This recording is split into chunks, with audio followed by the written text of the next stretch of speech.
উন্নত চিকিৎসার জন্য ৭ জানুয়ারি লন্ডন যাচ্ছেন বিএনপি চেয়ারপারসন বেগম খালেদা জিয়া। তার সুস্থতা কামনা করেছেন অন্তর্বর্তী সরকারের আইন উপদেষ্টা অধ্যাপক আসিফ নজরুল। সোমবার সামাজিক যোগাযোগ মাধ্যম ফেসবুকে এক পোস্টে বেগম জিয়ার সুস্থতা কামনা করার পাশাপাশি তার সঙ্গে সাক্ষাৎকারের স্মৃতিচারণও করেছেন আইন উপদেষ্টা।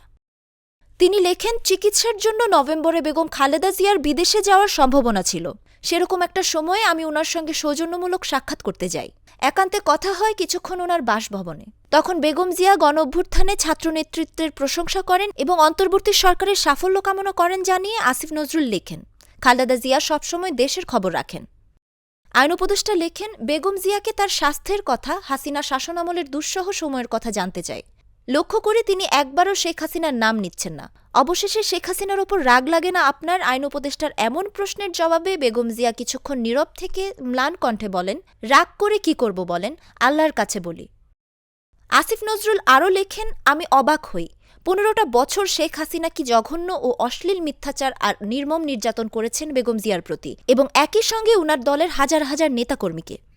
অথচ একটা খারাপ শব্দও তিনি উচ্চারণ করলেন না শেখ হাসিনাকে নিয়ে। সেই সঙ্গে বেগম জিয়া দেশে ফিরে আবার যেন বাংলাদেশের গণতন্ত্র আর অগ্রগতির বিনির্মাণে ভূমিকা রাখতে পারেন সেই প্রত্যাশাও ব্যক্ত করেন Asif Nazrul.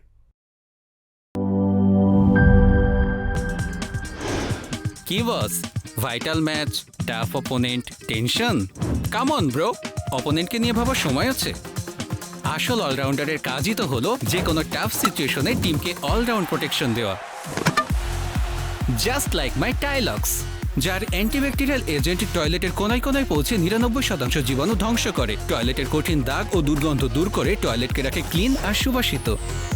টাইলক্স toilet cleaner, clean মানেই টাইলক্স।